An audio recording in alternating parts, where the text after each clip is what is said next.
दोस्तों आज आईपीएल 2024 का 30वां मुकाबला आईपीएल की दो बेहतरीन टीमों सनराइजर्स हैदराबाद और आरसीबी की टीम के बीच खेला गया और ये मुकाबला बेहद ही रोमांचक देखने को मिला, जहां इस मैच में पहले हैदराबाद के बल्लेबाजों का तूफान देखने को मिला। तो ऐसे में आज हम आपको इस वीडियो में बताएंगे हैदराबाद और आरसीबी की टीम के बीच की पूरी रोमांचक हाइलाइट्स और इस मैच के टर्निंग पॉइंट्स भी। तो ऐसे में आप इस वीडियो को अंत तक जरूर देखेगा। लेकिन दोस्तों अगर आप भी आईपीएल का हर एक मैच 500 से भी कम एमबी में देखना चाहते हैं तो हमारे टेलीग्राम चैनल को ज्वाइन कर लीजिए, लिंक आपको नीचे डिस्क्रिप्शन में मिल जाएगा। दोस्तों ये मुकाबला आरसीबी के होम ग्राउंड चिन्नास्वामी स्टेडियम पर खेला गया, जहां इस मैच की शुरुआत हुई आरसीबी के टॉस जीतने के साथ। फाफ डु प्लेसिस ने टॉस जीतकर पहले गेंदबाजी करने का फैसला किया और हैदराबाद को पहले बैटिंग करने के लिए आमंत्रित किया। आरसीबी की टीम ने अपनी प्लेइंग 11 में दो बड़े बदलाव किए, जहां ग्लेन मैक्सवेल की जगह पर लॉकी फर्ग्यूसन को टीम में शामिल किया। वहीं मोहम्मद सिराज को आराम देकर यश दयाल को टीम में मौका दिया गया। हैदराबाद की टीम से कोई बदलाव नहीं किया गया था। इसके अलावा दोस्तों टॉस के समय हैदराबाद के कप्तान पैट कमिंस ने कहा था कि चिन्नास्वामी के स्टेडियम में कम से कम 240 रन तो बनने ही चाहिए और दोस्तों ये हैदराबाद ने करके भी दिखाया। जिसके बाद हैदराबाद की टीम पहले बैटिंग करने आई। हैदराबाद की टीम के लिए अभिषेक शर्मा और ट्रेविस हेड पारी की शुरुआत करने के लिए मैदान पर उतरे। वहीं अभिषेक शर्मा और हेड ने एक बार फिर से हैदराबाद की टीम को एक बेहतरीन और ताबड़तोड़ शुरुआत दिलाई। जी हाँ दोस्तों, जरूर पहले ओवर में ये दोनों बिल्कुल शांत रहे, लेकिन दूसरे ओवर में टोपली के खिलाफ हेड और अभिषेक ने अपने हाथ खोले और इस ओवर में शानदार 20 रन जड़े। हालांकि उसके बाद अगले 2 ओवरों तक जरूर आरसीबी के गेंदबाजों ने रनों पर लगाम लगाई, लेकिन पारी का 5वां ओवर लेकर आए आरसीबी के लिए डेब्यू कर रहे लॉकी फर्ग्यूसन। इन पर आरसीबी को विकेट दिलाने की पूरी जिम्मेदारी थी, लेकिन इस ओवर में तो हेड ने फर्ग्यूसन को पूरी तरह धो डाला। जी हाँ दोस्तों, इस ओवर में हेड ने 2 बैक टू बैक छक्के लगाए। इसके अलावा एक चौका जड़कर इस ओवर से कुल 18 रन निकाल लिए। साथ ही में हैदराबाद की टीम के स्कोर 50 के पार भी पहुंचा दिया, वो भी सिर्फ 5 ओवर में। हेड और अभिषेक दोनों पावर प्ले का भरपूर फायदा उठा रहे थे और आरसीबी के हर एक गेंदबाज को धो रहे थे। जिसके बाद पावर प्ले के अंतिम ओवर में यश दयाल के खिलाफ हेड ने 2 छक्के और एक चौका लगाकर सिर्फ 20 गेंदों पर ही अपनी 50 पूरी कर ली। इस तरह से पावर प्ले समाप्त होने तक हैदराबाद की टीम ने 76 रन बिना कोई विकेट के बना लिए। वहीं हेड तो पावर प्ले के बाद भी रुके नहीं। हेड ड्रेसिंग रूम में सोच कर आए थे कि बस आज बाउंड्रीज ही लगानी है और कुछ नहीं करना। हेड की बैटिंग से कहीं न कहीं आरसीबी की टीम पूरी तरह से बैकफुट पर नजर आ रही थी, जहां 8वें ओवर में अभिषेक और हेड ने हैदराबाद को 100 रनों के पार पहुंचा दिया और शतकीय साझेदारी भी पूरी कर ली। लेकिन 9वें ओवर में टॉपली ने अभिषेक शर्मा को फर्ग्यूसन के हाथों कैच आउट करा दिया और आपको बता दें अभिषेक शर्मा ने 22 गेंदों पर 34 रनों की तेज पारी खेली। जिसके बाद आज नंबर 3 पर हेनरी क्लासन को प्रमोट किया गया, क्योंकि हैदराबाद अच्छी पोजीशन में दिख रही थी, लेकिन हेड अब और तेजी से अपने शतक की ओर बढ़ रहे थे। हेड और क्लासन ने 10वें ओवर तक हैदराबाद के स्कोर को 128 रनों तक पहुंचा दिया।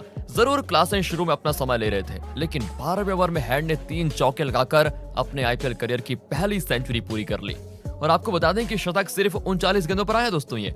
इसी के साथ क्लासन और हेड के बीच 50 रनों की साझेदारी भी पूरी हो गई, लेकिन उसके बाद हेड ज्यादा लंबा नहीं खेल पाए और 13वें ओवर में फर्ग्यूसन ने उन्हें फाफ डु प्लेसिस के हाथों कैच आउट करा दिया।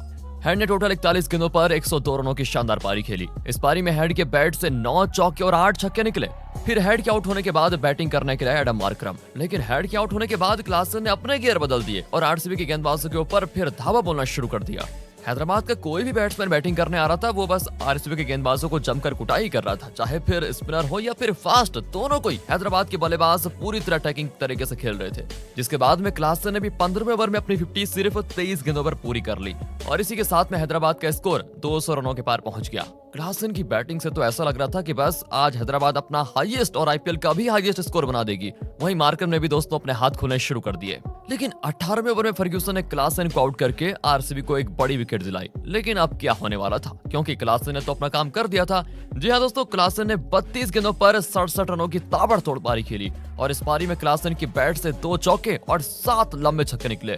लेकिन उसके बाद में अंतिम 3 ओवरों में अब्दुल समद और मार्करम ने तो ताबड़तोड़ बल्लेबाजी कर दी और हैदराबाद को एक बेहतरीन फिनिशिंग दे दिया। खास तौर पर अब्दुल समद बहुत इंपैक्टफुल पारी खेली उन्होंने। पारी के 19वें ओवर में तो टोपली के खिलाफ अब्दुल ने हाथ खोलते हुए 3 चौके और 2 छक्के लगाए और टोटल बनाए 25 रन इस ओवर में। वहीं अंतिम ओवर में तो मार्करम और समद ने 21 रन बटोरे और आईपीएल के इतिहास का सबसे बड़ा स्कोर बना दिया और इस तरह से हैदराबाद ने 20 ओवर में 287 रन का विशाल स्कोर बनाया दोस्तों, 287 रन का। जहां अब्दुल समद ने तो 370 के स्ट्राइक रेट से 10 गेंदों पर ताबड़तोड़ 37 रन बनाए एंड मार्करम ने भी 17 पर 32 बनाए। और आरसीबी के लिए आपको बता दें कि फर्ग्यूसन ने सबसे ज्यादा 2 विकेट लिए, बाकी सभी के गेंदबाज महंगे साबित हुए। जिसके बाद आरसीबी की टीम 288 रन के एक पहाड़ जैसे लक्ष्य का पीछा करने मैदान पर आई। आरसीबी के लिए पारी की शुरुआत करने के लिए कप्तान फाफ डुप्लेसिस और साथ में विराट कोहली मैदान पर उतरे।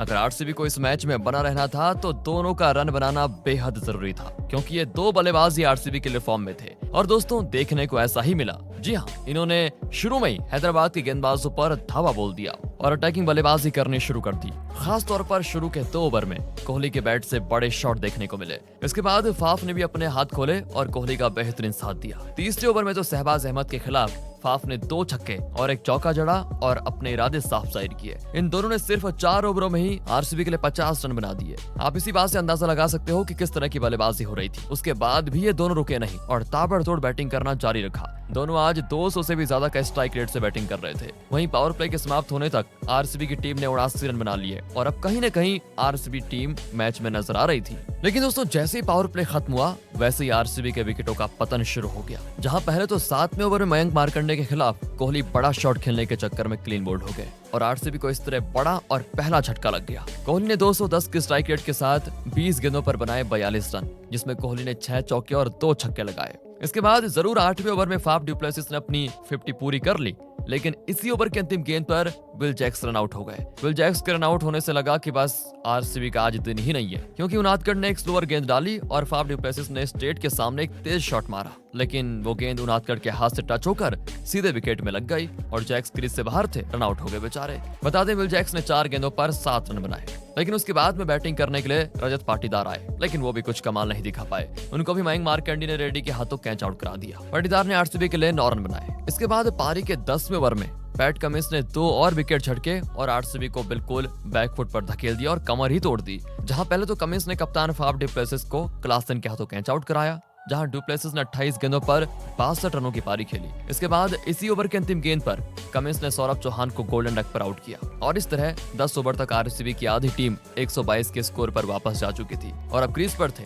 दिनेश कार्तिक और महिपाल लोमरोर। इसके बाद इन दोनों ने आरसीबी की पारी को संभाला और एक साझेदारी बनानी शुरू कर दी। खास तौर पर दिनेश कार्तिक भी आज काफी बेहतरीन लय में दिख रहे थे और उन्होंने आते ही बड़े शॉट्स खेलने शुरू कर दिए। इसके अलावा लोमरोर भी उनका अच्छा साथ दे रहे थे। 13वें ओवर में तो मयंक मार्कंडे के खिलाफ कार्तिक और लोमरोर ने 25 रन जड़ दिए।